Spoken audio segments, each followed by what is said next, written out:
स्वागत है आपका सीएनबीसी आवाज पर। हमारे साथ एक खास मेहमान है आज, आरबीआई के गवर्नर शक्तिकांता दास। दास साहब, आपका बहुत बहुत स्वागत है और बहुत बहुत शुक्रिया। ये पहला हिंदी इंटरव्यू है जो आप हमारे साथ कर रहे हैं आपका गवर्नर बनने के बाद, और कोरोना काल में तो ये पहला ही इंटरव्यू है, तो बहुत सारे सवाल जो लोगों के दिमाग में है उनके जवाब मिलेंगे आपसे। जो सबसे पहली बात मैं पूछना चाहूंगा, सबके दिमाग में इस समय यह है कि हालात बहुत मुश्किल हैं, इंडस्ट्री की हालत बहुत ही खराब है। अगर आप देखें तो सोशल डिस्टेंसिंग के चलते काफी मुश्किल अभी भी दिख रहा है कि पिकअप जल्द ही देखने को मिलेगा। लेकिन आपने जो अपनी पिछली पॉलिसी मीटिंग के मिनट्स जारी किए, उसको पढ़ के ऐसा लग रहा है कि चूंकि महंगाई दर 6% से ऊपर लगातार है, तो शायद अब आपके पास रेट कम करने की जगह नहीं है, बल्कि ऐसा लगता है कि रेट बढ़ाने भी पड़ सकते हैं। पहले तो आपका बहुत बहुत धन्यवाद, और आपके सारे जो दर्शकों हैं और बाकी दर्शक, उन सबको मेरा नमस्कार। देखिए, कोविड मार्च में, इंडिया में लॉकडाउन मार्च में शुरू हुआ, और जो इंडिविजुअल मेंबर्स है एमपीसी में, उनके मिनट्स जो कल रिलीज हुए हैं, उसमें ऐसा कुछ नए नहीं कहा गया जो कि एमपीसी रेजोल्यूशन में नहीं है। जो एमपीसी रेजोल्यूशन में है उसको दोहराया गया, तो कुछ नए चीज़ उसमें नहीं है। और आप अगर एमपीसी रेजोल्यूशन देखेंगे, उसमें बहुत साफ से ये बताया गया है, और मेरा जो मिनट्स है उसमें भी ये साफ बताया गया है, और बाकी मेंबर्स के मिनट्स में भी है कि पॉलिसी स्पेस है हमारे पास। ऐसे नहीं कि पॉलिसी स्पेस सारे एग्जॉस्ट हो गए। हम कुछ लोग कहते हैं कि रेट साइकिल खत्म हो गया, पॉलिसी स्पेस आरबीआई के पास कुछ नहीं रहा। ऐसा नहीं है बिल्कुल। मैंने अपने मेरा मिनट्स के मैं जिक्र करना चाहता हूँ, उसमें मैंने कहा कि we have to keep the arsenal dry. जो गन पाउडर है उसको ड्राई रखना चाहिए, और उसको फ्यूचर में अपॉर्चुनिस्टिकली और जुडिशियसली यूज करना चाहिए। तो पॉलिसी स्पेस है, उसको हम जुडिशियसली यूज करेंगे। आज का सबसे बड़ा चैलेंज ये है कि अनसर्टेनिटी, मतलब आगे जाके क्या होगा उसके बारे में काफी अनसर्टेनिटी है, और ये सारे डिपेंड करते हैं कि वैक्सीन कब निकलेगा, कोविड कब फ्लैटन आउट होगा। लेकिन मैं जो बार बार मार्च के बाद से हमारा जितने पॉलिसी स्टेटमेंट मैंने किया है, एमपीसी पॉलिसी हो या अलग से जो स्टेटमेंट दिया है, मैंने हमेशा ये कहा है कि देखिए, एक चीज होता है ह्यूमन रेसिलियंस और एक चीज होता है ऑप्टिमिज्म। मैं हमेशा ऑप्टिमिस्ट रहता हूं, और उम्मीद ये है कि देखिए, भारत में भी 3 रिसर्च अभी चल रहे हैं वैक्सीन के बारे में, और मैनकाइंड जो है, ह्यूमन मतलब मानव समाज जो है, उसको ये जो युद्ध है, ये सारे मानव समाज के लिए युद्ध है। उसको तो हम, ये जो युद्ध है इसको जीत के रहेंगे, उसमें कोई संदेह नहीं है। कितना टाइम लगेगा वो अभी कोई कह नहीं सकते हैं। लेकिन आरबीआई के बारे में मैं ये कहना चाहता हूं कि हमारे पास बहुत सारे कन्वेंशनल, अनकन्वेंशनल पॉलिसी टूल्स है। मॉनेटरी पॉलिसी के बारे में स्पेस है, जुडिशियसली उसको फ्यूचर में यूज करेंगे ताकि उसका जो इम्पैक्ट है वो मैक्सिमम हो।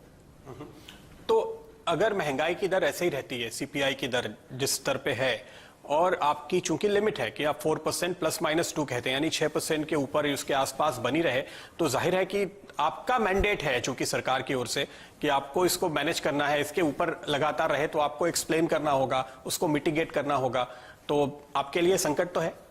देखिए, फिलहाल तो वो सिचुएशन आया नहीं, और आगे जाके हम क्या करेंगे वो सिचुएशन के ऊपर डिपेंड करता है। उसके बारे में मैं अभी कोई स्पेकुलेशन या कोई फॉरवर्ड गाइडेंस देना नहीं चाहता हूं। मैं सिर्फ यही दोबारा रिपीट करूंगा कि हमारे पास पॉलिसी स्पेस है, और हम उसको जब जरूरत पड़ेगा उसको यूज करेंगे। तो ये बहुत अच्छी बात है, क्योंकि ये मिनट्स पढ़ के ऐसा लग रहा था कि इन्फ्लेशन एक कंस्ट्रेंट है, एक बाधा है आपके लिए। आप कह रहे हैं कि फिलहाल महंगाई आपके लिए बिल्कुल कोई बाधा नहीं है। देखिए, हम जब डिसीजन लेते हैं कई सारे चीज़ कंसीडर करते हैं।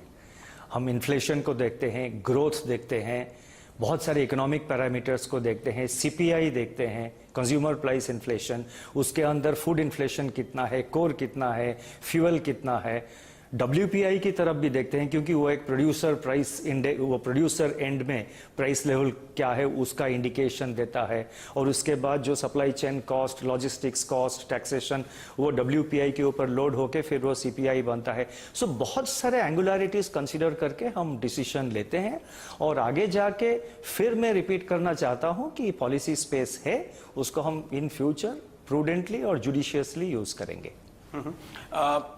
चूंकि आप कह रहे हैं कि आप बहुत सारी चीजें देखते हैं, लेकिन जो आपका एक फॉर्मल एग्रीमेंट है, जो पॉलिसी फ्रेमवर्क है, एमपीसी का जो मैंडेट है, वो सिर्फ सीपीआई हेडलाइन इन्फ्लेशन पे है, और चूंकि वो अब रिव्यू होने वाला है अगले साल, तो क्या आपकी ये बातचीत चल रही है या आप ये प्रपोज करेंगे कि उसमें बदलाव किया जाए, उसको फ्लेक्सिबल रखा जाए ताकि इन चीजों का भी समावेश हो कम से कम, या WPI का समावेश हो, ऐसी कोई बात है?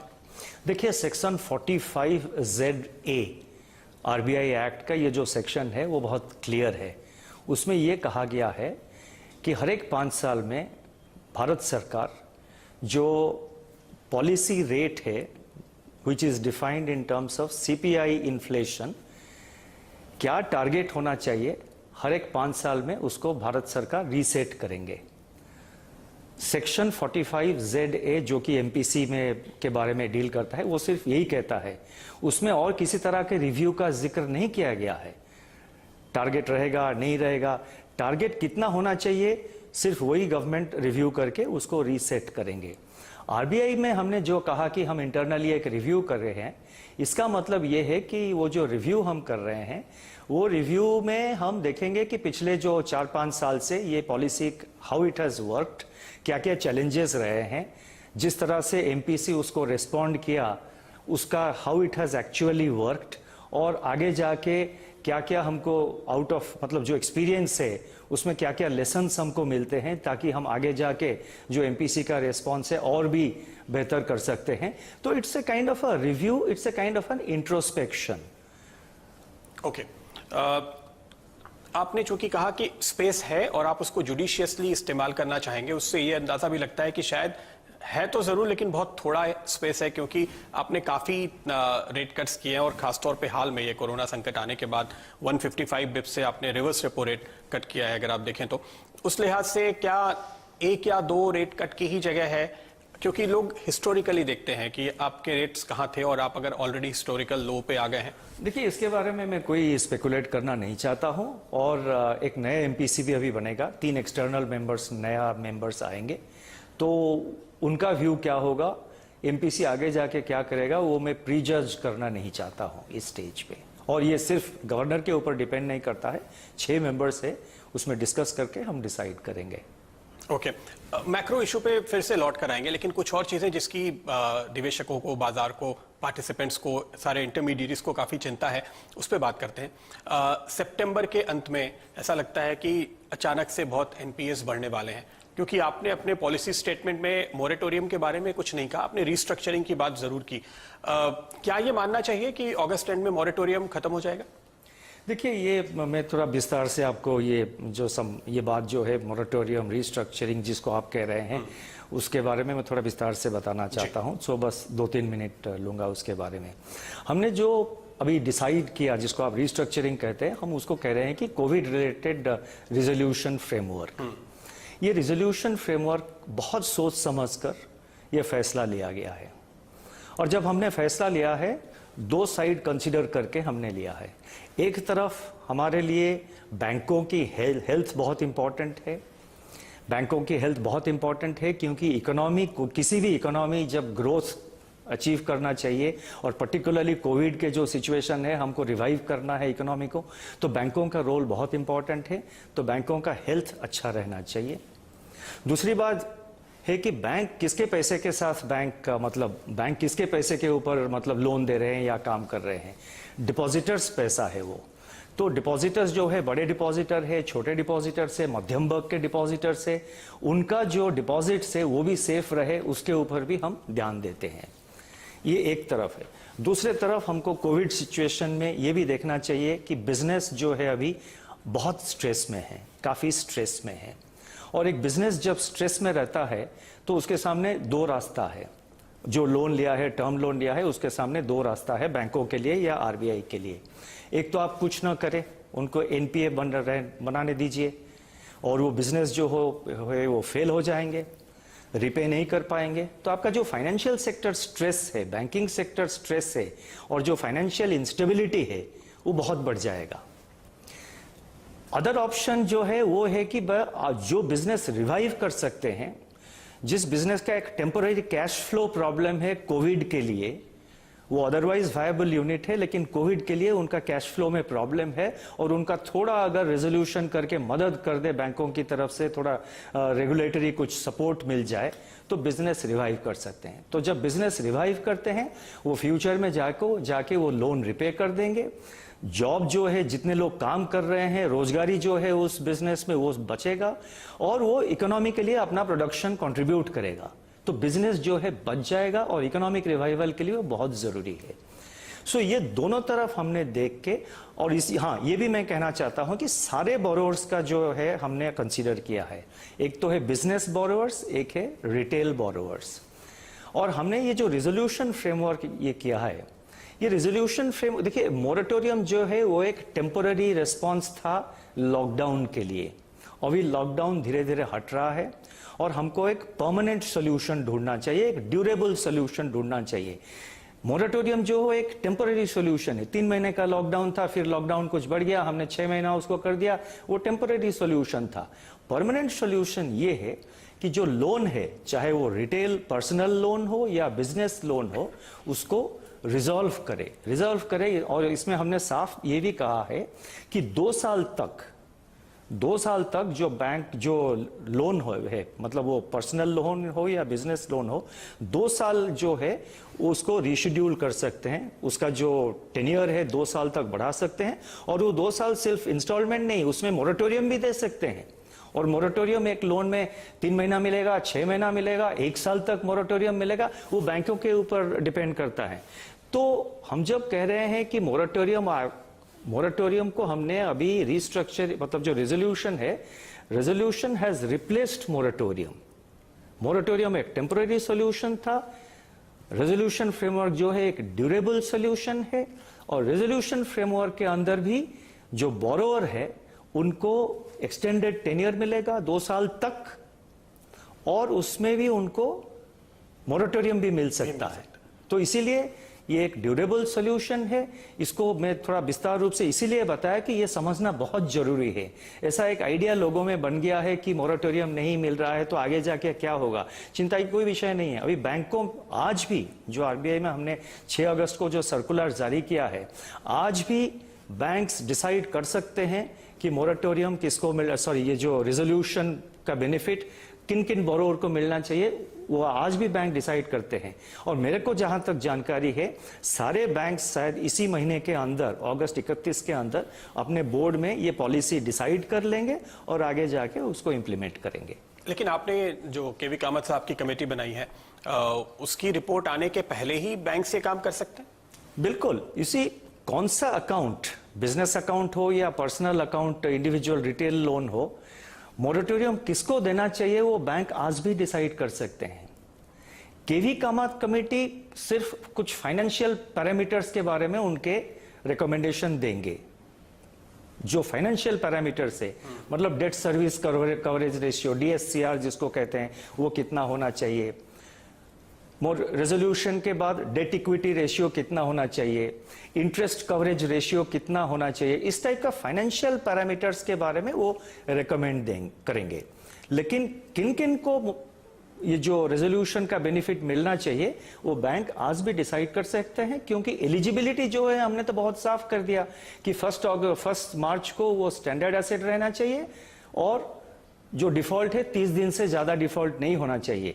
तो उसी के आधार पे बैंकों के पास इंफॉर्मेशन है, कौन सा बिजनेस कैसा चल रहा है, कौन सा रिटेल बोरोवर, पर्सनल बोरोवर का क्या है पोजीशन, फाइनेंशियल हेल्थ क्या है, वो तो बैंकों को पता है, वो आज भी फैसला ले सकते हैं। और भी एक बात मैं आपको क्लैरिफाई करना चाहता हूं, ये एक आइडिया बाहर बन रहा है कि शायद केवी कामत कमेटी 30 दिन लेंगे, उसके बाद आरबीआई और 30 दिन लगा डिसाइड करने के लिए। ऐसा नहीं है, टोटली 30 दिन है। 30 दिन के अंदर केवी कामत कमेटी रिपोर्ट हमारे पास आ जाएगा और उस रिपोर्ट के आधार पर हम जो है नोटिफिकेशन भी इशू कर देंगे। दोनों काम मिला के 30 दिन लगेगा। और ये एक बहुत अच्छी बात है कि हमने, आप जैसे आपने देखा होगा कि जो केवी कामत है उनका जो एक्सपीरियंस है बैंकिंग लाइन में, और बाकी जो मेंबर्स है कमेटी में, दिवाकर गुप्ता है जो कि स्टेट बैंक के पहले एमडी रह चुके हैं, अभी एडीबी का वाइस प्रेसिडेंट अभी उसका काम संभाल रहे हैं, बहुत एक्सपीरियंस है उस कमेटी में। तो उस कमेटी का जो फाइनेंशियल पैरामीटर्स वो रिकमेंड करेंगे, मेरा उम्मीद ये है कि वो बहुत ही सोच समझकर और बहुत एक वर्केबल और प्रैक्टिकल सजेशन देंगे। तो ये 1 महीना आप कहां से गिनेंगे, यानी पॉलिसी 6 अगस्त से 1 महीना। ओके, तो 6 सितंबर तक आप कह रहे हैं कि गाइडलाइंस आरबीआई जारी कर देगा।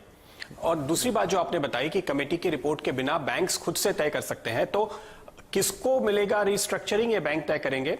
रिपोर्ट के आधार पर केवल ये पता चलेगा कि कितनी रिलीफ मिल सकती है। जो पोस्ट रिस्ट्रक्चरिंग आपने कहा कि वो फ्रेमवर्क केवल कमेटी से आएगा। ऐसा नहीं होगा कि बैंक ने किसी केस में ये कहा कि इसको रिस्ट्रक्चर करना है और कमेटी की रिपोर्ट के बाद वो डिस्क्वालीफाई हो जाए। नहीं, इसे और भी एक बात मैं क्लैरिफाई करना चाहता हूं। केवी कामत कमेटी का जो रिकमेंडेशन है वो बिजनेस लोन्स के लिए है। पर्सनल लोन के लिए केवी कामत कमेटी रिकमेंडेशन की जरूरत नहीं है। तो पर्सनल लोन जो है जिसमें कि वो लोगों में बहुत मतलब अप्रहेंशन है, वो रिस्ट्रक्चरिंग बैंक अभी भी पूरा कर सकते हैं, क्योंकि केवी कामत कमेटी जो नॉर्म्स इशू करेंगे वो सिर्फ बिजनेस लोन्स के लिए होगा। तो सितंबर क्वार्टर के जब रिजल्ट आ रहे होंगे बैंक्स के, उस समय बैंक्स ये रिस्ट्रक्चरिंग करके नए एनपीएस घोषित करने के लिए मजबूर नहीं होंगे? जो भी स्लिपेज है वो रिस्ट्रक्चरिंग के अंदर आ जाएंगे? आपको लगता है उसके लिए पर्याप्त समय है? क्योंकि अगर बैंक्स प्लान कर भी रहे हो, फिर कमेटी की रिपोर्ट आएगी, शायद ये प्रोसेस करते करते दिसंबर का वक्त चला जाएगा, तो सितंबर क्वार्टर के बाद में फिर भी काफी कुछ एनपीएस घोषित करना या प्रोविजनिंग करने की जरूरत पड़ सकती है बैंक्स को। देखिए, हमारा जो रेजोल्यूशन फ्रेमवर्क है उसमें तो एक प्रोविजन का प्रावधान है कि 10% प्रोविजन उनको करना पड़ेगा बैंकों को, और जो इंटर क्रेडिटर एग्रीमेंट जो ज्वाइन नहीं कर रहे हैं उनको 20% की प्रोविजन करना पड़ेगा। तो वो तो है। और बाकी जो सितंबर क्वार्टर का एंड जो है उस तारीख में जो होगा बैंकों का एनपीए पोजीशन, वो वही रिपोर्ट करेंगे। और जो रिकॉग्नाइज करेंगे बैंक्स, मतलब जितना रिकॉग्नाइज हो गया, वो आगे जाके हमने ये भी मैंडेट किया है कि बैंक उसको ट्रांसपेरेंटली उसके अकाउंट के साथ उसको उसको मतलब रिवील करेंगे। तो इसके बारे में सितंबर क्वार्टरली बैंक का अकाउंट्स कैसा रहेगा वो उसको आगे जाके हम आईबीए के साथ कोई रिप्रेजेंटेशन आता है तो उनके साथ डिस्कस करेंगे और देखेंगे क्या इसका मतलब कोई डिफिकल्टी है, कठिनाइयां हैं, उसका कोई हल निकाल सकते हैं। और ये भी मैं कहना चाहता हूं, कुछ लोगों में ये भी ये आपने प्रश्न पूछा नहीं लेकिन बहुत रिलेवेंट है, मैं ये कहना चाहता हूं कि जो एनपीए बिल्डअप है 2014 का सिचुएशन अलग था। उस वक्त क्रेडिट डेटा सिस्टम नहीं था, तो इसीलिए कितने लोन्स रिस्ट्रक्चर हो रहे हैं, किस लोन का क्या सिचुएशन है, कितना रीपेमेंट हो रहा है, कितने अकाउंट SMA 1 में है, कितने अकाउंट SMA 2 में है, मतलब 30 दिन का डिफॉल्ट, 60 दिन का डिफॉल्ट, वो आरबीआई को जानकारी नहीं थी। लेकिन आज जो क्रेडिट डेटा सिस्टम है उसमें बैंक, एनबीएफसी सबका जो 5 करोड़ 5 करोड़ एंड अबव जितने लोन्स है, वो लोन का स्थिति क्या है उसका रियल टाइम बेसिस पर हमारे पास इंफॉर्मेशन है।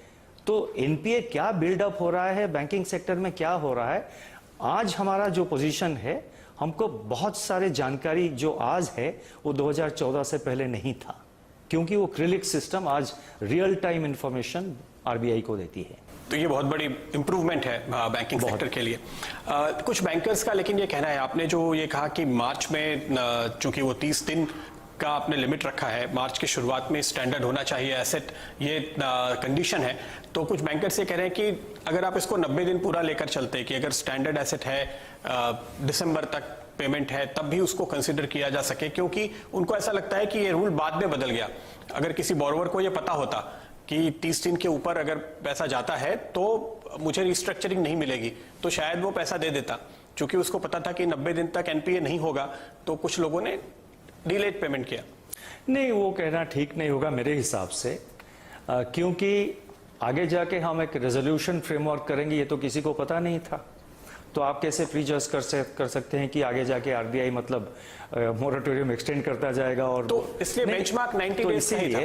और भी मैं ये कह रहा हूं, हमने ये जो रेजोल्यूशन फ्रेमवर्क कहा है, वी हैव कॉल्ड इट, ये है resolution framework for Covid related stressed assets. ये कोविड रिलेटेड जो स्ट्रेस है हम उसको एड्रेस कर रहे हैं। इसका मतलब है कि हमने जो 30 days not in default for more than 30 days, इसका मतलब ये है कोई भी बैंक अगर फरवरी में डिफॉल्ट किया है वो आज भी एलिजिबल है। अगर आप मतलब मान लीजिए कि 1 फरवरी से पहले आपने डिफॉल्ट कर लिया, उसका कोविड के साथ कोई संबंध नहीं है। वो बिजनेस साइकिल हो सकता है, वो इंडिविजुअल कंपनी का कुछ इश्यूज और प्रॉब्लम्स हो सकते हैं, उसके कई कारण हो सकते हैं। वो प्रॉब्लम तो हम एड्रेस नहीं कर रहे हैं, हम कोविड का जो स्ट्रेस है उसको एड्रेस कर रहे हैं। और किसी भी बैंकिंग सिस्टम में जब आप रेजोल्यूशन फ्रेमवर्क एक प्रोवाइड करते हैं, कोई एक्सट्रीम स्ट्रेस हो उसी सिचुएशन में प्रोवाइड करना चाहिए। और जो ये रेजोल्यूशन फ्रेमवर्क जो कोविड स्ट्रेस रेजोल्यूशन में जो एलिजिबल नहीं है, वो आज भी जून 7 सर्कुलर के अंदर स्ट्रेस रिजल्व उनका जो असेट है रिजॉल्व कर सकते हैं। जून 7 सर्कुलर जो पिछले साल हमने जारी किया था वो आज भी वैलिड है, और हमने 6 महीने के लिए asset classification stand still they दिया। आप मान लीजिए 1 मार्च को किसी ने मान लीजिए 50 दिन का डिफॉल्ट में था, उसी दिन से उसका घड़ी जो एसेट क्लासिफिकेशन घड़ी 1 मार्च से बंद, 31 अगस्त के बाद 1 सितंबर से उसका जो एसेट क्लासिफिकेशन घड़ी फिर चालू होगा। तो मान लीजिए वो 50 दिन डिफॉल्ट किया है, उसके पास और 40 दिन है वो लोन रेक्टिफाई करने के लिए, उसको मतलब एनपीए जैसे ना बने उसके लिए स्टेप्स लेने के लिए उसके पास समय है। और बैंकों के पास और बोरोवर के पास 7 जून सर्कुलर है। 7 जून सर्कुलर के फ्रेमवर्क के अंदर वो जो एसेट इस हमारे जो कोविड स्कीम में एलिजिबल नहीं है उसको पिछले साल 7 जून सर्कुलर में रिजॉल्व कर सकते हैं। ओके एक दूसरी और जो शिकायत है कि 2 साल बढ़ाने के लिए आपने मौका दिया है, पर जैसे एक बैंकर ने मुझे कैलकुलेट करके बताया कि अगर आपका एक लोन है, होम लोन है, मान लीजिए आपने 6 महीने तक इंटरेस्ट नहीं भरा, तो जब आपका फिर से हम स्ट्रक्चर बनाएंगे तो 6 महीने का मोरेटोरियम की वजह से 16 ईएमआई ऐड हो जाएगी ऑलरेडी। तो नेट नेट बहुत ज्यादा फायदा नहीं होगा, क्योंकि काफी लोगों की इनकम भी कम हो गई है। तो अगर इस मियाद में आप थोड़ी और ढील दे जहां भी पॉसिबल है बोरोवर्स के लिए, तो ये एक कंस्ट्रेंट साबित हो सकता है, क्योंकि जॉब लॉसेस काफी हैं, सैलरी कट्स काफी हैं, जो बिजनेस में है और उनके बिजनेस बंद है तो उनके लिए भी काफी कैश फ्लो की कंस्ट्रेंट है। नहीं देखिए, मैं इसको मतलब हम आगे जाके इसको एग्जामिन करेंगे ज़रूर, लेकिन मेरे को जहाँ तक मतलब मेरे को जहाँ तक याद आ रहा है, 6 महीने जो दिया था वो तो ऑलरेडी उसका एक तरह से वो उसका रिस्ट्रक्चरिंग कर चुके हैं, इन द सेंस दैट उसका ये रीपे करेंगे, बढ़ा चुके हैं। अभी उनको उसके ऊपर और 2 साल मिलेंगे ना। नहीं, 6 महीने का ईएमआई अगर आपने नहीं दिया तो चूंकि वो इंटरेस्ट कैलकुलेट होगा और वो आपके प्रिंसिपल में ऐड हो जाएगा, इसलिए 6 ईएमआई मिस करने का मतलब है आपका टेन्योर 16 ईएमआई से बढ़ जाता है। ये कैलकुलेशन, लेकिन और 2 साल हम दे रहे हैं ना उसके ऊपर, तो टोटल 24 मंथ्स आप दे रहे हैं, यानी 16 के ऊपर उनको 6-8 महीने और मिले। नहीं ऐसा नहीं, हम अब 2 साल दे रहे हैं उनको जो 6 महीने का मोरेटोरियम दे दिया है, और बाकी जो 2 साल वो 6 महीने के ऊपर और 2 साल हम दे रहे हैं। आप जो प्रश्न बता रहे हैं वो क्वेश्चन किसी ने हमारे पास अभी कोई ये डाउट किसी बैंक से हमारे पास आया नहीं है। कोई अगर बैंक से ये क्वेश्चन सवाल आता है तो उसको हम एग्जामिन करके क्लैरिफिकेशन इशू कर देंगे। मैं टीवी इंटरव्यू में ऑफ हैंड कोई रिप्लाई देना नहीं चाहता हूँ। अगर बैंकों के पास ये डाउट है और हमारे पास आईबीए की तरफ से या बैंकों की तरफ से एक क्वेश्चन आता है, उसको हम क्लैरिफिकेशन जरूर इशू करें। तो आप ये कह रहे हैं कि ये आपके हिसाब से सही है ड्यूरेशन, और अगर जरूरत है तो आप उसके लिए तैयार हैं, आप मदद करने की कोशिश कर रहे हैं? जरूरत है मदद करने के लिए, इसके बारे में मैंने कुछ नहीं कह रहा हूं। मैं सिर्फ ये कह रहा हूं कि ये जो स्कीम हमने ड्रॉ किया है उसको बहुत सोच समझ कर और इसमें बहुत कंसल्टेशन किया। ऐसा नहीं कि सिर्फ आरबीआई के अंदर इसको हमने डिस्कस करके कर दिया है, हमने बहुत इसमें कंसल्टेशन किया। कई बैंकर्स के साथ भी कंसल्टेशन किया है। हमारे माइंड में क्या है ये नहीं बताया, लेकिन डिटेल कंसल्टेशन किया है हमने बैंकों के साथ। कुछ रिटायर्ड बैंकर्स के साथ भी हमने भी कंसल्टेशन किया है। मार्केट के कुछ फाइनेंशियल एक्सपर्ट्स उनके साथ भी कंसल्टेशन किया है। आरबीआई के अंदर बहुत इसको सोच समझकर फैसला लिया गया है, और हमारा ये उम्मीद है और हमारा ये मानना है कि ये चाहे वो रिटेल बोरोवर हो या तो फिर बिजनेस बोरोवर हो, बिजनेस लोन हो या रिटेल लोन हो, ये जो बोरोवर है उसके लिए वो बहुत बेनिफिशियल रहेगा। चूंकि आपने ये बात बिल्कुल साफ कही कि आपकी ये जो करंट पॉलिसी है वो पूरी तरह से फोकस्ड है कोविड रिलेटेड जो दिक्कतें हुई हैं उस पे, लेकिन कोविड के पहले भी जब हम पॉलिसी में मिलते थे उसके अलावा बातें होती थी, तो ये बात लगातार उठी है कि एक मंदी का, कमजोरी का, एनपीएस का दौर चल रहा था। कुछ सेक्टर्स को जैसे कि रियल एस्टेट है, एक मदद की जरूरत है। क्या चूंकि जब अब आप रिकवरी की बात कर रहे हैं तो सेक्टर की प्रॉब्लम पिछले 3 महीने की है, 6 महीने की है या उसके पहले की है, उसको देखते हुए कुछ खास सेक्टर्स के लिए रिलीफ लाने पर क्या आप विचार करेंगे? क्योंकि वहां पे पैसे फंसे हुए हैं, कैपिटल फंसी हुई है, वो फ्री होती है तो ही आप इकोनॉमी को रिवाइव होते हुए देखेंगे? देखिए, रियल एस्टेट सेक्टर के बारे में सरकार की तरफ से भी बहुत सारे डिसीजंस लिए गए हैं। एक रियल एस्टेट जो हाफ कंप्लीट या इनकम्प्लीट प्रोजेक्ट्स है, उसके लिए सरकार की तरफ से भी काफ़ी वो मदद दे रहे हैं, और वो कई सारे स्टेप्स गवर्नमेंट ने मतलब गवर्नमेंट की तरफ से लिया गया है। और जहाँ तक हमारा आरबीआई का पोजीशन है, मैंने जैसे आपको पहले बताया, जितने सारे असेट्स इस टाइप के हैं जो जिनका कि कोविड से पहले प्रॉब्लम था, उनको हमारा जो 7 जून सर्कुलर है, 7 जून सर्कुलर के अंदर उनको रिजॉल्व करना पड़ेगा। तो आपने जो एक आंकड़ा हमको मिला था फाइनेंशियल स्टेबिलिटी रिपोर्ट में, उस समय ये रिस्ट्रक्चरिंग की बातें नहीं थी। तो उस वक्त जो डेटा था कि ओवरऑल 8.5% से बढ़ के 12.5% या 14.7% तक एनपीए हो सकता है। अब चूंकि इस रेजोल्यूशन मैकेनिज्म में काफी लोग क्वालिफाई करेंगे, आपका क्या अपना कोई असेसमेंट है? क्योंकि एक रेटिंग एजेंसी की रिपोर्ट मैंने देखी तो वो कह रहे हैं कि 8.4 लाख करोड़ या ऑलमोस्ट 7.7% केसेस क्वालिफाई कर जाएंगे, तो आपके एनपीएस फिर इतने कम हो जाते हैं। तो अब आपका क्या असेसमेंट है? एनपीएस दरअसल कितने बढ़ेंगे या नहीं बढ़ेंगे? बिल्कुल देखिए, जो हमने कहा था 12.5% वो बेस लाइन सिनेरियो था, और 14.7% जो हमने कहा था वो था एक्सट्रीमली सीवियर स्ट्रेस, मतलब बिल्कुल very severe stress, extreme stress, वो हमने कहा था। ये जो स्कीम हमने डिजाइन किया है, हमारा ये एक्सपेक्टेशन है, आरबीआई का ये एक्सपेक्टेशन है कि इसमें बहुत सारे बिजनेस ज़रूर रिकवर कर जाएंगे, रिवाइव कर जाएंगे, और आगे जाके वो उनका जो लोन है वो बिल्कुल उसको सही तरह से रिपे कर सकेंगे। और इसीलिए हमने थोड़ा सा उनको रेगुलेटरी जो है डिस्पेंसेशन दिया कि वो आगे जाके उसको मेंटेन कर सकते हैं, और अपना अकाउंट जो है वो एनपीए कभी बनने नहीं देंगे आगे जाकर। और हमने इस बार काफ़ी मतलब जो स्कीम है उसको काफ़ी मतलब बोरोर का जो इंटरेस्ट है उसको नज़र में रखा है, फाइनेंशियल स्टेबिलिटी जो है उसको नज़र रख के दोनों तरफ को मतलब दोनों तरफ का जो रिक्वायरमेंट है उसको मतलब उसको कंसीडर करके एक बैलेंस्ड डिसीजन लिया है। तो एक्सपेक्टेशन ये है कि इसकी वजह काफ़ी सारे यूनिट, अब कितना सारे यूनिट रिवाइव हो जाएंगे, कितना नहीं हो पाएंगे, ये तो अभी कहना बड़ा मुश्किल है, और कोई भी नंबर में अभी दो या कोई भी दे दे उसका कोई आधार नहीं है। That will depend on how it plays out in the future. पर वो चिंता काफी कम हो गई है इस स्कीम से, ये तो कह सकते हैं। चिंता कम हो गई है ना, ये नहीं कि हमने उसको एक रेगुलेटरी एक फोरबेरेंस दे दिया। चिंता कम हो गई है क्योंकि बहुत सारे बिजनेस जो स्ट्रेस में थे, बहुत सारे रिटेल बोरोवर्स जो स्ट्रेस में थे, ये रिलीफ की बजाय वो आगे जाके रेगुलर रिपेमेंट कर सकते हैं। ओके, एक और चीज जो इस समय सामने आ रही है, चूंकि आप रेगुलेटर हैं तो सरकार की ओर से कोशिश हो रही है कि वो कुछ बैंकों को प्राइवेटाइज करें, सरकारी बैंकों को प्राइवेटाइज करें। जाहिर है कि इसमें आपकी मदद की और अप्रूवल की जरूरत होगी। आपका इस पे क्या व्यू है? क्या आप ये प्राइवेटाइजेशन होते हुए देख रहे हैं आने वाले महीनों में? देखिए, वो तो सरकार को फैसला लेना पड़ेगा, क्योंकि पब्लिक सेक्टर बैंक के बारे में सरकार तो मतलब सरकार को फैसला लेना पड़ेगा। जब सरकार से कोई हमारे पास कोई मतलब सजे कोई किसी बैंक की तरफ से या कोई ऐसा प्रपोजल या कोई ऐसा लेटर आता है, तब हम व्यू लेंगे उसके बारे में। तो इसमें जो सबसे बड़ी बात अहम वो ये है कि हर कोई बैंक खरीदने के लिए अप्लाई नहीं कर सकता, क्योंकि आरबीआई उसको फिट एंड प्रॉपर क्राइटेरिया पे जज करते हैं। और हमने देखा है पिछले कम से कम 20 सालों से, जब से मैं जर्नलिज्म में हूँ, सिर्फ 4 लाइसेंस दिए गए, बहुत मुश्किल से कोई क्वालिफाई करता है। तो मेरे ख्याल से आरबीआई की इस प्रक्रिया में शुरू से भूमिका होगी, क्योंकि आप क्वालिफाई कर रहे होंगे उन बायर्स को, तभी वो ले पाएंगे। क्या इस तरह की कोई बातचीत या योजना चल रही है?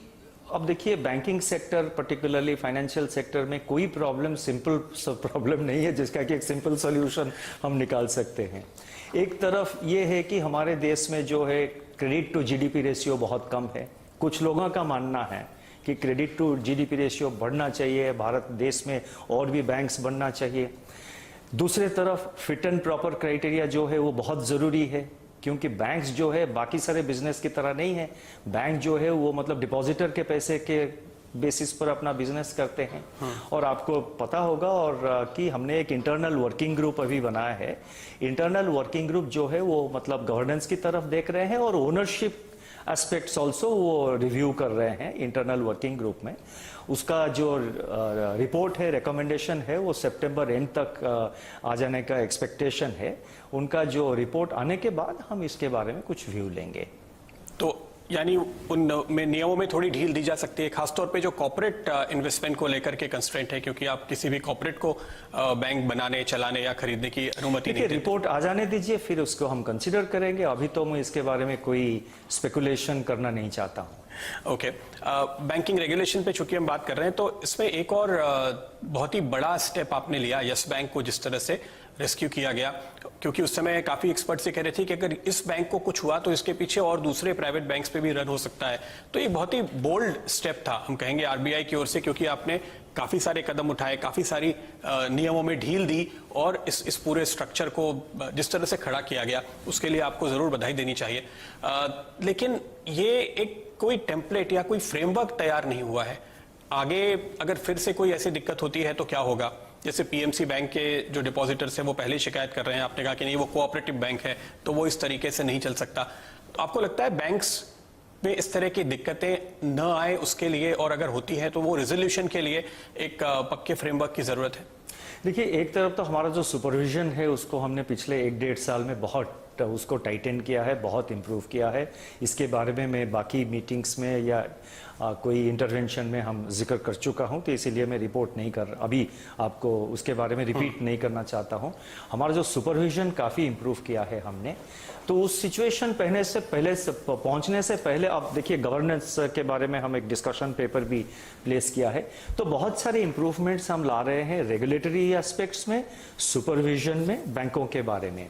और जो फ्रेमवर्क है वो सेक्शन 45 जो है, नॉट सेक्शन 45 लेकिन बैंकिंग रेगुलेशन एक्ट में जो प्रोविजन है, बैंकिंग रेगुलेशन एक्ट के अंदर जो प्रोविजन है उसके ऊपर, और आरबीआई एक्ट में भी जो प्रोविजन वगैरह है उसमें रिजॉल्व कर सकते हैं। ऐसे बात नहीं है कि शेड्यूल्ड कमर्शियल बैंक्स को हम रिजॉल्व नहीं कर सकते हैं, आज भी उसको रिजॉल्व कर सकते हैं, लेकिन कोशिश ये है कि वो सिचुएशन न पहुंचे। और कोऑपरेटिव्स? कोऑपरेटिव बैंक के बारे में अभी गवर्नमेंट ने जो अमेंडमेंट उन्होंने किया है, कुछ अमेंडमेंट अभी लाए हैं, वो बहुत यूजफुल है। अर्बन कोऑपरेटिव बैंक्स को भी हम उसका जो गवर्नेंस है उसको कैसा इंप्रूव किया जाए उसके बारे में हमने भी कई सारे स्टेप्स लिए हैं। जैसे कि पिछले साल उनको क्रिलिक डेटा सिस्टम के साथ जोड़ दिया है हमने urban cooperative bank. Urban cooperative bank में एक बोर्ड ऑफ मैनेजमेंट भी हम इंट्रोड्यूस किया है। अर्बन कोऑपरेटिव बैंक में हमने ये कहा है कि उनका जो प्रायोरिटी सेक्टर लेंडिंग है वो 40% से बढ़ाकर उसको 75% तक हम बढ़ा दिए हैं हम। तो कई सारे कोऑपरेटिव, अर्बन कोऑपरेटिव बैंक में हम बहुत सारे रेगुलेशन का स्टेप्स ले रहे हैं।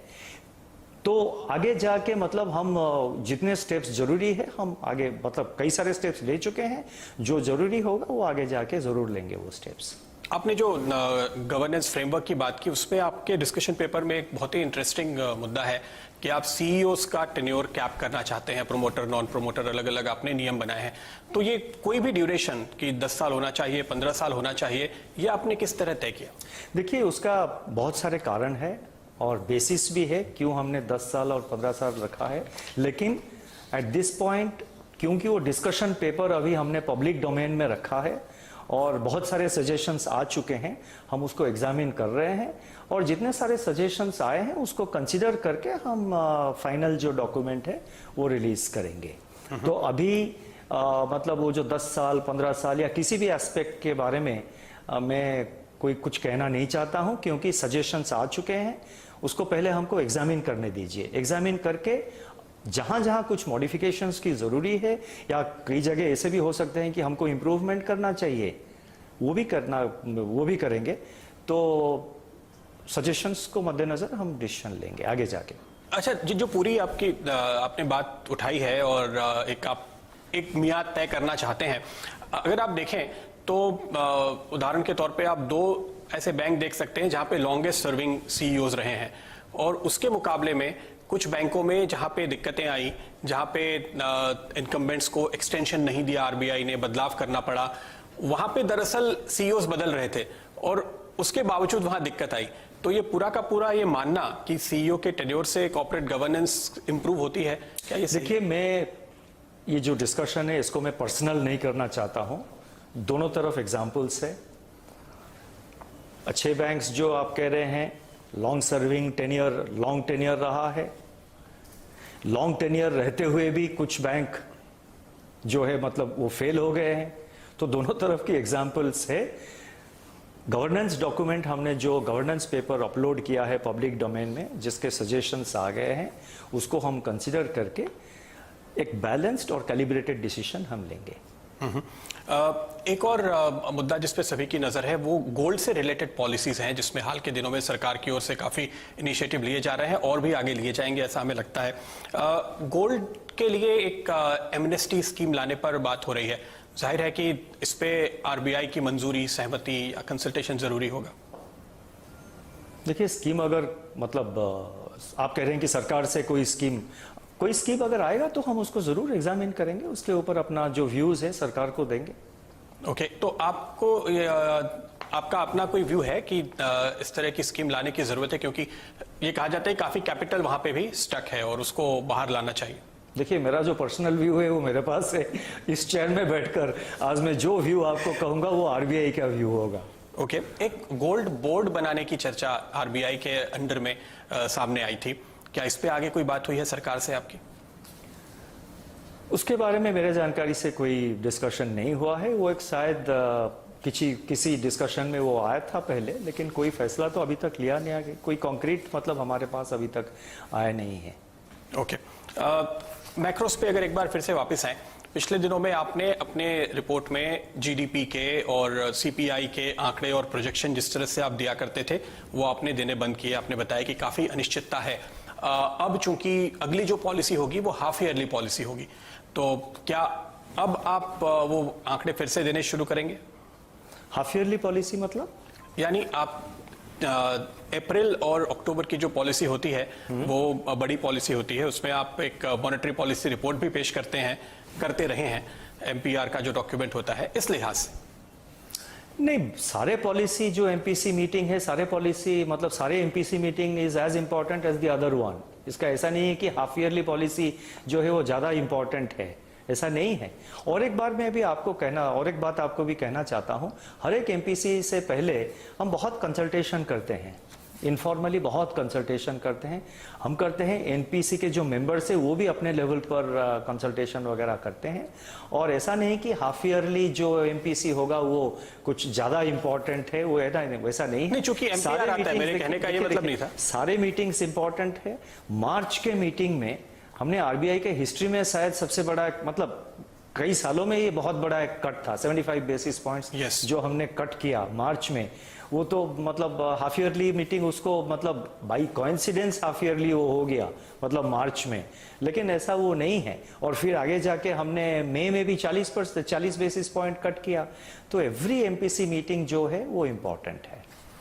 तो क्या अब आप इस स्थिति में हैं कि आप फिर से जीडीपी और इन्फ्लेशन के आंकड़े देने शुरू करें, या अभी और इंतजार करना पड़ेगा? इस वक्त क्या असेसमेंट? देखिए, आगे जाके अगला एमपीसी मेंबर्स जो आते हैं, एक्सटर्नल कमेटी मेंबर्स आते हैं, उसको उनका व्यूज भी जरूर कंसिडर करना पड़ेगा। आप जो कह रहे हैं इसका ये है कि जो एनवायरनमेंट है, एक्सट्रीम अनसर्टेनिटी, इसमें आप कोई भी फिगर दे दे, आप आगे जाके 15 दिन मतलब या 1 महीने के बाद वो पोजीशन बिल्कुल चेंज हो जाता है। और आरबीआई के पास ये लग्जरी नहीं है कि हम एक फिगर आज दे दें और कल इसको बदल दे। तो हम बहुत केयरफुली कहना चाहिए, सेंट्रल बैंक जब एक कोई फिगर देता है उसका मतलब वो सॉलिड होनी चाहिए। और जो अनसर्टेनिटी है इस सिचुएशन में, कोई भी नंबर देना और ये कहना कि यही होगा इस साल का जीडीपी, वो बिल्कुल मुश्किल है। और इसीलिए हम कोई नंबर नहीं दे रहे हैं, हम गाइडेंस दे रहे हैं, डायरेक्शनल गाइडेंस दे रहे हैं कि इस साल का जो है फर्स्ट हाफ में कॉन्ट्रैक्शन विल बी सीवियर, लेकिन सेकेंड हाफ H2 में इंप्रूवमेंट होगा और एनुअल जो ग्रोथ है इस साल नेगेटिव रहेगा। ये एक फॉरवर्ड गाइडेंस हमने दे दिया। और नेगेटिव में कितना नेगेटिव वो कहना मतलब बहुत मुश्किल है। इसमें मतलब कोई भी नंबर आप दे दे वो आगे जाके जरूर उसको बदल जाएगा। इसका ये मतलब नहीं है कि हम हेजिटेट कर रहे हैं और वी आर प्लेइंग सेफ। कुछ क्लैरिटी आ जाए, मतलब मान लीजिए कोविड कब थोड़ा सा फ्लैटन हो गया और लॉकडाउन रिमूव हो गया बहुत सारे जगह पे और नए हॉटस्पॉट्स आना बंद हो गए, तो कुछ क्लैरिटी आ जाए तो फिर हम इन्फ्लेशन हो या जीडीपी है उसके बारे में हम नंबर जरूर देना शुरू कर देंगे। बिल्कुल। दरअसल आपने जो रेट कट्स अभी तक किए हैं, जैसे आपने कहा, बहुत ही बोल्ड मूव माना जाएगा, क्योंकि आपने वक्त की नजाकत को देखते हुए 55 basis point reverse repo rate काटा, 115 बेसिस पॉइंट आपने रेपो रेट काटा एक के बाद एक मीटिंग्स में। तो इसकी वजह से जो ट्रांसमिशन हुआ है वो भी अपने आप में एक रिकॉर्ड है, जैसे आपने पिछली पॉलिसी में बताया। अभी तो बहुत ही इफेक्टिव ट्रांसमिशन आप हासिल कर पाए। उसके पीछे जो एक बड़ी वजह मानी जा रही है कि आपने रेट के साथ साथ जो LTRO किए, ट्विस्ट किया, हर तरह के अनकन्वेंशनल मेजर्स यूज किए। तो क्या आपको लगता है कि अभी भी यहां से आगे, क्योंकि फिर से अब यील्ड्स बढ़नी शुरू हुई है, फिर से थोड़ा मार्केट में अनसर्टेनिटी है, लोगों को लगता है शायद अब और ज्यादा जगह नहीं है, इन्फ्लेशन बढ़ रही है, तमाम तरह के सवाल हैं बॉन्ड प्लेयर्स के दिमाग में, तो क्या आप इसको मैनेज करने के लिए, स्प्रेड को मैनेज करने के लिए और अनकन्वेंशनल कदम आगे अभी उठाएंगे? देखिए, मैंने पिछले मॉनेटरी पॉलिसी स्टेटमेंट में और उससे पहले भी आई थिंक पिछले जो 4 महीने में मार्च के बाद जितने स्टेटमेंट मैंने दिया है उसमें रिपीटेडली मैंने ये कहा है कि वी स्टैंड बैटल रेडी, मतलब युद्ध के लिए आरबीआई तैयार है। सारे कन्वेंशनल अनकन्वेंशनल इंस्ट्रूमेंट्स हमारे टेबल पर है और कुछ नए इंस्ट्रूमेंट्स भी हमारे टेबल पे है। जब जब जरूरत पड़ेगा हम उसको यूज करेंगे। तो ये मैं इसलिए कह रहा हूं क्योंकि मैं आपको आंकड़े देता हूं। टी बिल और 10 ईयर के बीच इस समय करीब 2.5%, 2.5% का स्प्रेड है, जो कि एवरेज 83 बिप्स होता है, तो आप 80-85 बिप्स मान सकते हैं। तो ये बहुत ज्यादा है। इवन अगर आप देखिए तो AAA का स्प्रेड 35-40 बिप्स चलता है, लेकिन AA प्लस में 150 बिप्स हो जाता है, AA माइनस में तो 325 बिप्स है, जो कि बहुत ही ज्यादा है। तो आपने शॉर्ट टर्म के रेट्स तो कम कर लिए आपके मूव्स की वजह से, लेकिन अभी भी जो एक्चुअल बोरोइंग कॉस्ट है वो इतनी कम नहीं हो पाई है। इसको आप कैसे एड्रेस करेंगे? पिछले जो MPC स्टेटमेंट में मैंने सारे डिटेल्स दिया है। AAA बॉन्ड्स में कितना कम हुआ, आई थिंक शायद 276 बेसिस पॉइंट्स या 200 के ऊपर बेसिस पॉइंट्स कम हुआ है प्री कोविड और अभी का जो सिचुएशन है। AAA, AA, even BBB minus, जो कि इन्वेस्टमेंट ग्रेड है लेकिन लोएस्ट ग्रेड इन्वेस्टमेंट ग्रेड है, BBB माइनस, उसमें भी rates I think 50 basis points कुछ कम हुए हैं। So across the board financial sector में जो बॉन्ड मार्केट में है रेट्स कम हुए हैं। नए लोन के लिए बैंकों के, मतलब बैंक का जो नए लोन है उसमें भी 160, 161 बेसिस पॉइंट्स जो ट्रांसमिशन हुआ है और मार्च के बाद 92 बेसिस पॉइंट्स ट्रांसमिशन हुआ है बैंकों के नए लोन पर। तो ट्रांसमिशन तो जो मॉनेटरी पॉलिसी का है दोनों तरफ, नए लोन के लिए और कॉर्पोरेट बॉन्ड, दोनों तरफ ट्रांसमिशन हुआ है। फाइनेंशियल मार्केट्स को हम डेली रेगुलरली, हमारा जो टीम है उसको वॉच करते हैं, मॉनिटर करते हैं और जब भी कोई इंटरवेंशन की जरूरत पड़ेगा हम इंटरवेन करेंगे, पॉलिसी इंस्ट्रूमेंट्स यूज करेंगे। लेकिन कब करेंगे, कौन सा इंस्ट्रूमेंट करेंगे, ये मैं कहना नहीं चाहता हूँ। तो आपका ये एश्योरेंस काफी है। दूसरी चीज अगर आप देखें, एक तो आप रेट की बात कर रहे हैं, दूसरे की कितने लोन मिल रहे हैं। अगर आप पिछले साल भर में देखें तो करीब अराउंड 5.5 लाख करोड़ का लोन दिया गया है, जो अगर उसके पहले के 12 महीने से आप कंपेयर करें तो करीब आधा हो जाता है। हाल में जो लोन बढ़े भी हैं उसमें मुझे लगता है बड़ा हिस्सा, करीब 20-25% तो वो है जो क्रेडिट गारंटी स्कीम के तहत दिया जा रहा है। तो जो अमाउंट डिस्पर्स हो रहा है इस समय बैंकिंग सिस्टम की ओर से वो भी काफी कम है। उसको बढ़ाने के लिए आप क्या करेंगे? देखिए, एक पेंटअप मतलब एक पेंटअप डिमांड या पेंटअप एक इन्वेस्टमेंट के लिए हो या डिमांड के लिए हो, एक पेंटअप जो है फैक्टर अभी प्ले कर रहा है। सबको क्लैरिटी चाहिए आगे जाके ये कितने दिन तक चलेगा वो कोविड।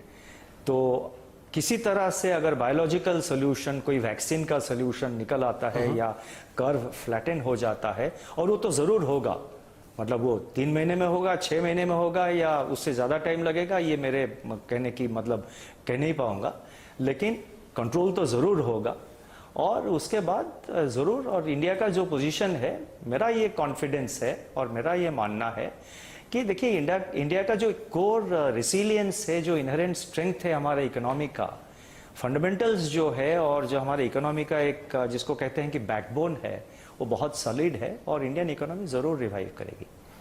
एक आपने बहुत अच्छी बात कही अपने मिनट्स में कि पेट्रोल डीजल पे जो रेट बढ़े हैं टैक्स के, वो आप उम्मीद कर रहे हैं कि थोड़े नॉर्मलाइज होंगे तो उससे भी महंगाई कम होगी, तो इससे कंज्यूमर्स भी काफी खुश हैं।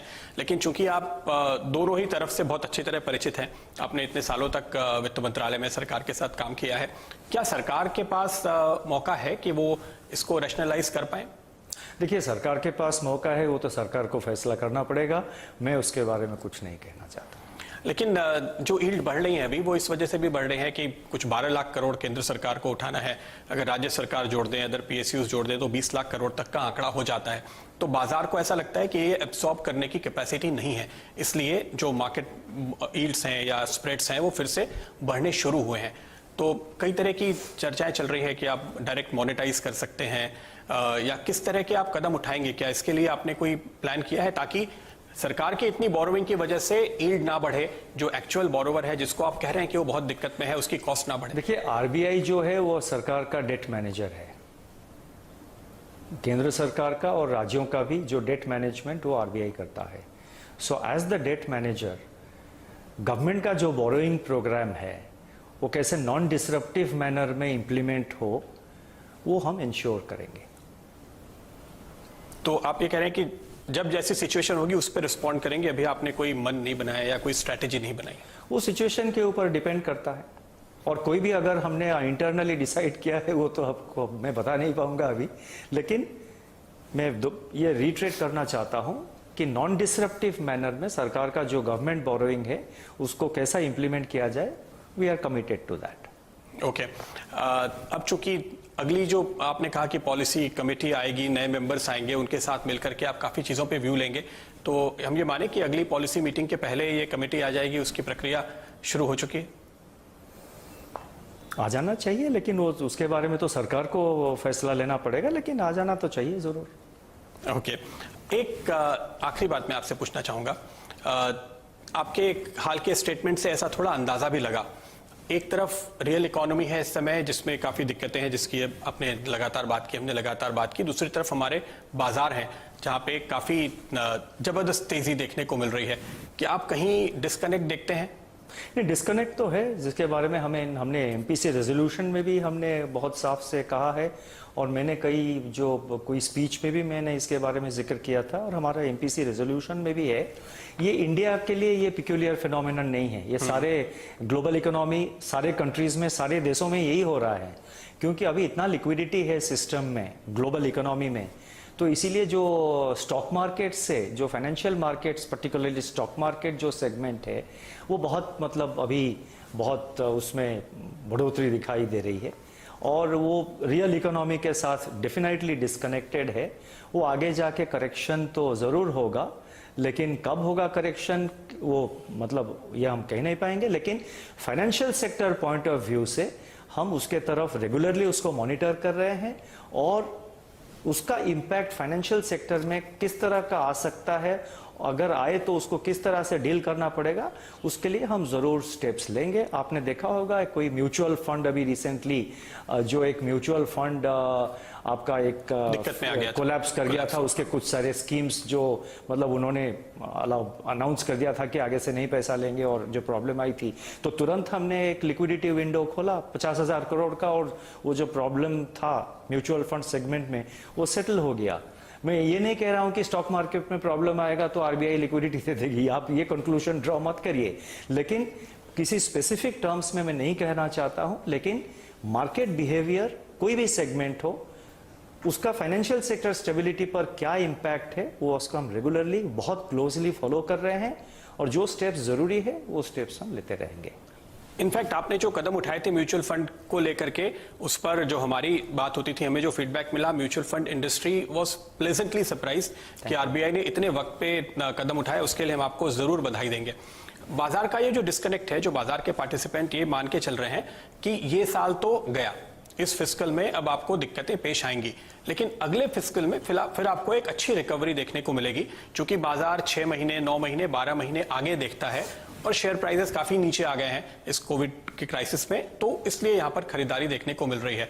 चूंकि अब हम 6 महीने का कम से कम क्राइसिस देख चुके हैं, क्या आपको लगता है कि बाजार की ये सोच ठीक है, या अगले वित्त वर्ष को भी लेके स्टॉक मार्केट के बारे में आई थिंक मेरे जो कोलीग है सेबी चेयरमैन, उनको वो कहना वो ज्यादा अच्छी तरह से बता सकते हैं, तो इसीलिए स्टॉक मार्केट या जो स्टॉक मैं इकोनॉमी की बात कर रहा हूं, उसके ऊपर मैं कुछ नहीं कहना चाहता हूं। इकोनॉमी के बारे में मैं ये कह रहा हूं कि अगर एक तरह से सर्टेनिटी आ जाता है कोविड कर्व के बारे में, या कोई वैक्सीन के बारे में, या जो नए हॉटस्पॉट्स डेवलप नहीं हो रहे हैं उसके बारे में थोड़ा अगर कुछ लेवल का सर्टेनिटी आ जाता है, तो डेफिनेटली इकोनॉमी विल रिवाइव। तो अगले वित्त वर्ष को लेकर के अभी से चिंता करनी चाहिए या अगले वित्त वर्ष में सुधार की उम्मीद करनी चाहिए जो लोग कर रहे हैं? नहीं, चिंता तो हम करते रहते हैं, इस साल का अगले साल का चिंता तो करते रहते हैं हम आरबीआई में।